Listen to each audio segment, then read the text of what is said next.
Well, welcome to Grammar Rant Live. Thank you so much for joining me today. We're going to talk about writing and the importance of good grammar. But I want to start with a small introduction to myself and why we're doing these grammar rants. To begin with, not only is grammar important, but having fun is important. So I developed these grammar rants as a way for you to learn in an educational setting, but have it be fun and fast. That way, you don't get too bored. So, learning isn't always fun, but if you're interested in something, anything can be fun. Okay. So I'm going to leave the chat open for anyone who has something to say, and I'll do my best to keep an eye on those and answer some questions. Just so you know, questions about previous rants would be great, or questions or comments about good writing and good grammar.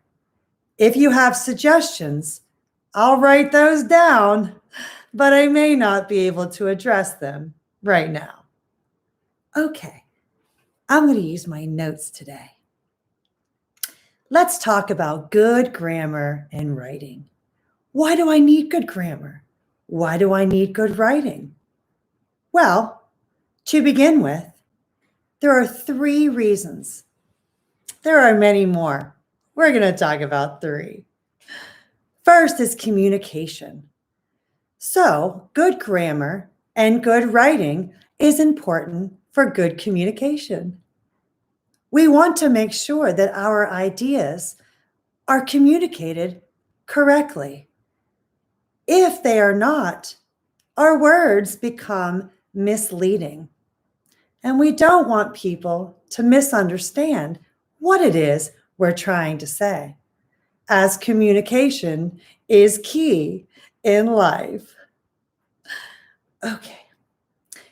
The other thing about communication is the attention to audience, the attention to detail.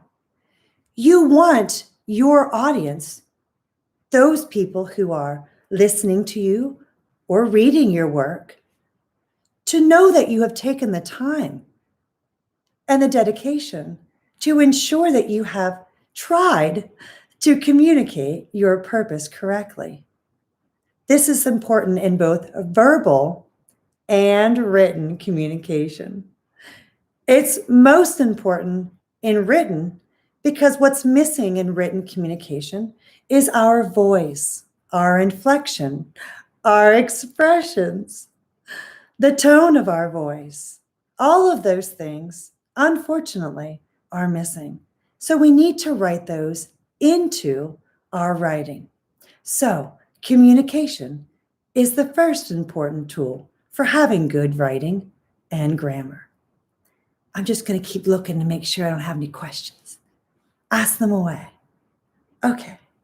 The second reason to have good writing and grammar is validation. Validation is very important. I tell people this often. Why should I have good grammar? Why should I write well? Well, it validates you.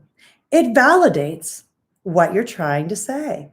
And without validation, well, people start to ignore you and they don't always listen. So validation is important so that people can recognize your ideas, give you credit for what you're trying to say. Affirmation. That's important. That's the idea of truth and support and approval. We want this from our peers, from our audience, from our friends and family. Validation is extremely important. That's what good grammar and good writing will give you. It's important for jobs, such as getting a job. You want to ensure that people are going to read your application. If it's filled with errors and mistakes, people may no longer listen. Again, you might not get that job. So it's very important. It's also important for school. So whether you're writing a paper or you're writing a letter of application for an institution, you want to ensure that you validate yourself and the reader understands that what you are saying is true, honest, and important. Okay. The other thing with validation is the advancement of your job.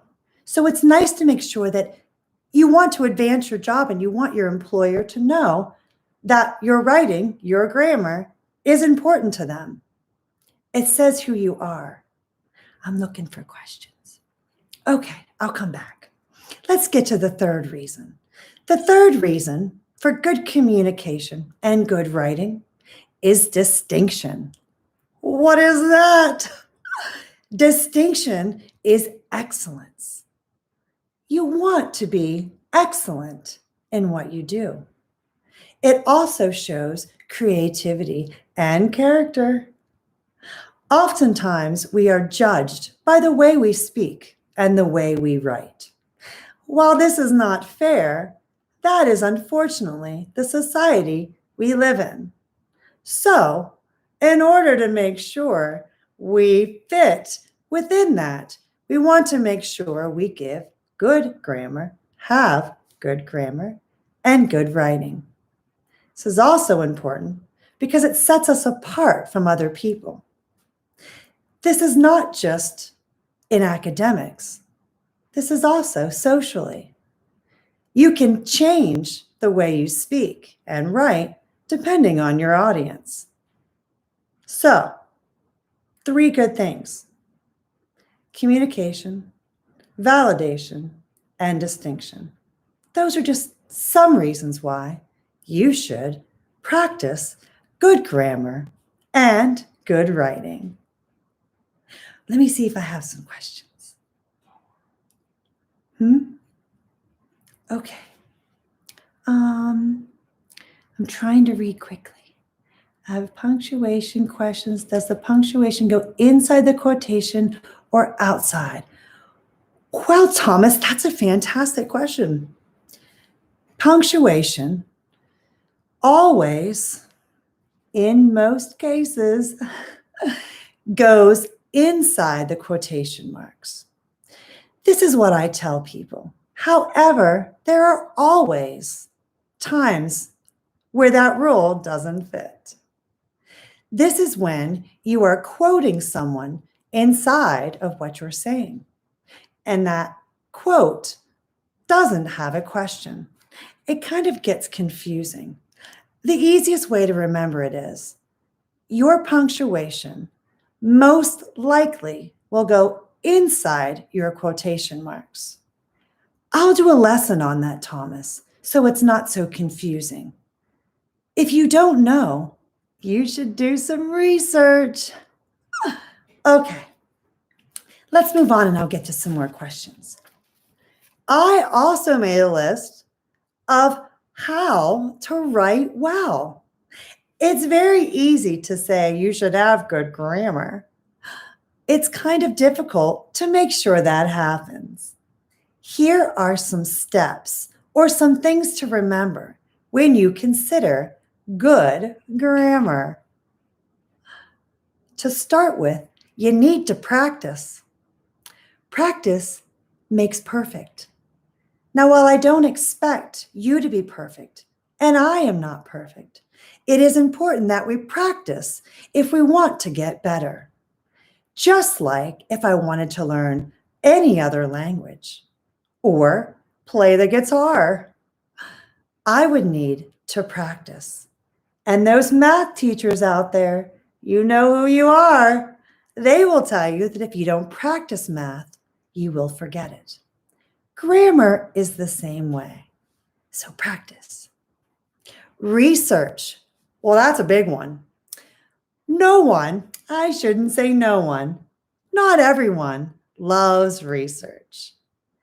But every time I get ready to do my grammar rant, I research. You know why?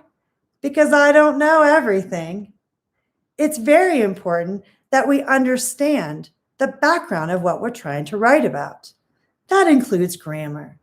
I look at the linguistics, the phonetics, the background, where it came from, how to use it, how other people use it.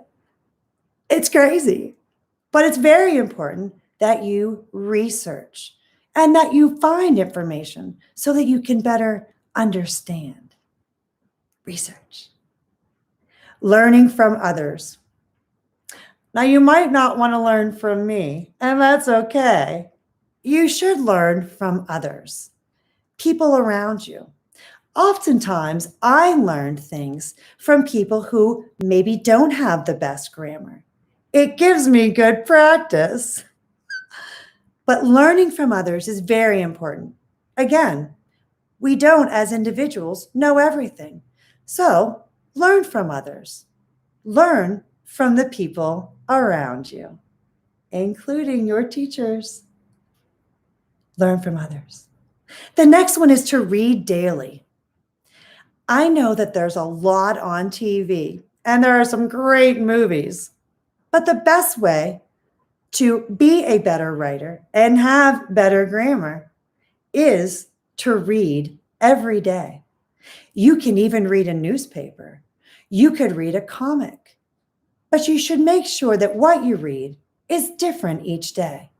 Variety is going to assist you. I have a lot of writers, or a lot of writers' books. I don't have them. I have a lot of writers' books. And the writer doesn't actually have perfect sentences or great grammar, but I learn from those books. I learn what is a fragment, what is a run-on, why are fragments being used. So it's important that you read every day if you want to write and speak well. Read every day. The next one is make it fun. So they need to be every lesson, everything you do in life, it should have a little hint of joy, a little bit of fun. So while these grammar rants might be quirky and a little silly, the point of them is that they are fun and educational, because grammar can be difficult and it isn't always fun. Do your best to make it fun. Okay. It is okay to fail. So it's important that you learn from your mistakes. That's how you get better. I don't run around correcting everybody. I am an editor by nature in my head, but I learn from my mistakes, as you will see in my grammar rant about who versus whom. It's important to admit those errors. It's also important to learn from them. It will make you stronger. So, learn from your mistakes. Another way to learn how to write well is to make it practical. Make it part of your everyday life. I heard that sometimes the best way to learn is not just to practice, but to also understand and make it practical. So using it in your everyday life is important. If you want to make sure you use who and whom right, well, try it. But also understand that saying the word whom isn't always something we're going to do. We usually use who, unless there's a preposition. Don't forget the rule. So, make it part of your everyday life. Make it practical. Another way to learn how to write well is to learn a little bit at a time or slowly. This is also important because loads of information all at once are not going to cling to you. They won't necessarily have an impact. So it's important that you learn slowly, a little bit at a time. That's why the grammar rants are about a minute to a minute and a half, a little longer sometimes. But the importance is that you get the information, you absorb the information daily, you use the information in your everyday life if you can, And then you move forward when you are ready, after you felt that you have perfected that one rule. Okay. Patience. Well, that takes a lot. Patience is one of the most important parts of learning how to write and speak well. You must understand that it takes time to do anything well. Give yourself reassurance. Give yourself a pat on the back when you do it right or correctly. Also, respect. You should respect not only yourself and the English language, but those who maybe don't use grammar in the proper way. There's nothing wrong with this. It doesn't mean we should tell them all the time, but it is important that we recognize and understand for ourselves that writing and grammar are important tools. Should I take some questions? Are there some questions? Okay. Oh, you can't hear me? I don't know how to turn up the volume, Mom. Sorry. Can you turn up your computer volume? I can't do it. Okay. Let's see. When was the first time you realized the importance of good grammar? Well, that's a big question.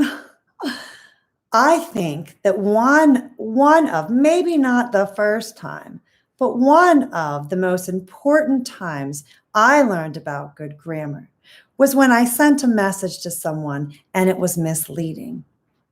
They did not understand what I was trying to say. And in fact, they took it the wrong way. The important part about this lesson is that person told me, which is good communication. And I was able to correct my mistake. But it's important that people understand that not only should I, would I, could I, will I make mistakes, but that I try to ensure I use good grammar each time. Another instance is when I was getting a job or trying to apply for a school. It's important that when we write those letters or those letters of application, that we don't make mistakes. When they do, when you do, when I did, I realized that I was not chosen for those positions. It's a hard lesson, but it's a good one. Okay, any other, let's see. I can't, they're all ahead of me. Let me look, one sec.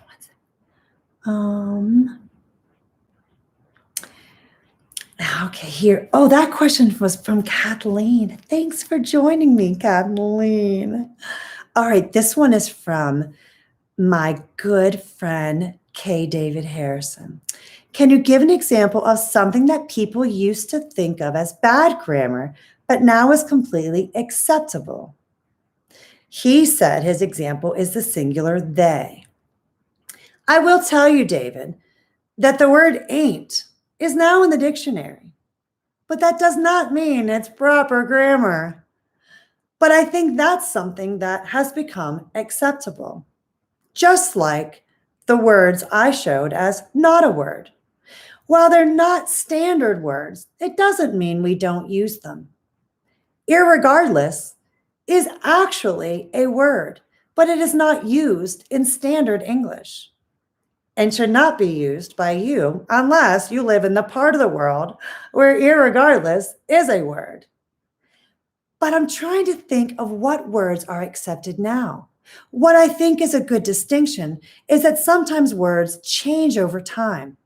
There's such a thing as denotation and connotation. Denotation is the dictionary definition. Connotation is how we relate to it or how it changes or its meaning to us. So I think that some words are being used today because they're socially acceptable, whereas before they weren't even words. But then again, Shakespeare created over 200, I think it might be 2,000 words. So creation of words sometimes allows for acceptance of them. I'm going to get back to my notes. I'll keep looking at the questions. Thank you. Keep them coming. Okay, let me go to the next page in my cute little Picasso book. All right, why is grammar important to you? I'm going to put that question out there. I'd like you to go ahead and fill up some boards here. Give me some questions. Why is it important to you? I'll try to read some of these statements, but the best part is they'll be in here later for you to watch. Why do you think grammar is important? While you're doing that, I'm going to give a couple little shout outs, a couple recommendations I have. One is if you want to be a good writer or a good speaker, that practice is important. Stephen King, who is a very prolific writer, argues that it's very important that grammar and writing be a part of your everyday. In fact, Stephen King locks himself in a room, not for bad reasons or weird ones, but because he needs to make sure he writes every day. He does this to ensure he becomes a better writer. So it goes back to that practice. But it's very good for you to understand that even the best writers learn how to edit, rewrite, and ensure that they are practicing it daily. A good point in all of this is to know that to have your work edited by someone, to have someone read it and give you criticism and feedback, it's a good thing.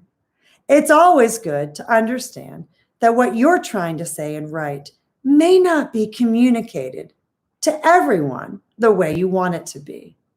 Editing, writing, proofwriting, rewriting, revising, that's all part of writing. Writing is difficult, but again, if you make it fun and you find some ease in doing it, well, then it's not so bad. Okay, I have 2 book recommendations for you. One is an actual book by Dr. David Williams. It's the book, Sin Boldly. What a great title, David. Sin Boldly is a book about grammar, where Dr. Williams talks about instances in his classes as a teacher where students made all of these mistakes. He shows how to learn from these errors and uses some interesting anecdotal information. So check out that book. It's also on my webpage, grammarrants.com. Grammarrant.com, no S. So the other recommendation I have is not for a particular book, but for someone who I think is definitely a front runner in education and language. It's my good friend, Dr. K. David Harrison, who gave us that good question. Dr. Harrison is a linguist.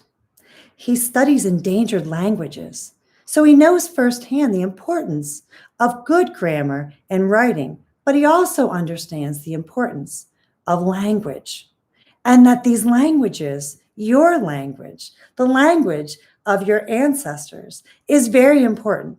It's important that we document it and that we understand it so that there's a foundation for all that we say and write.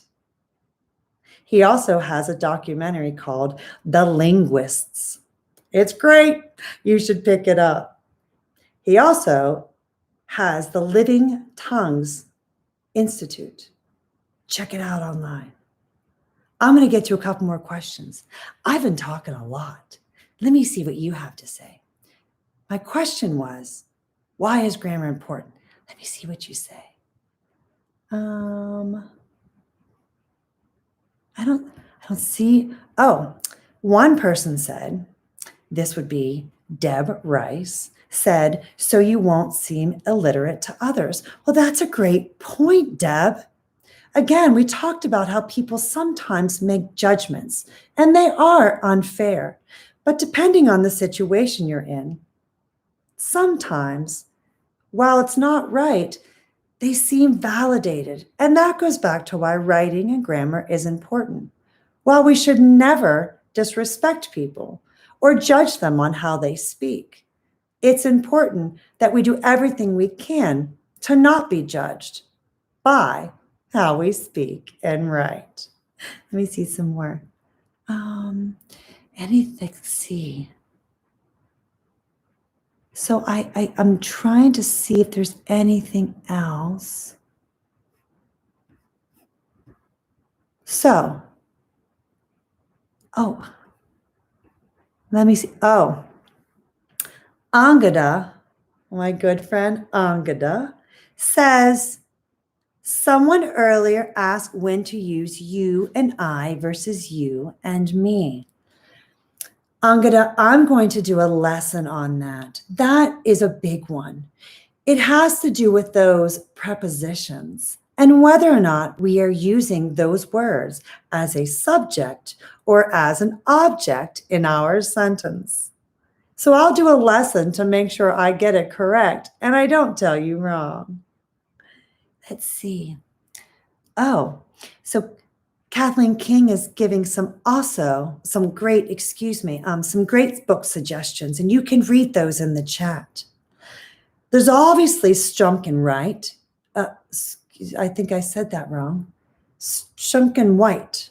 Yes, Strunk and White. I said that wrong. I can write some of those in there. It's very important, again, that you do some research and find books that will help you with writing. Well, I think that might be it for this Grammar Rant Live. I'm going to leave you with a couple quotes, if I may. Let's see. Hold on.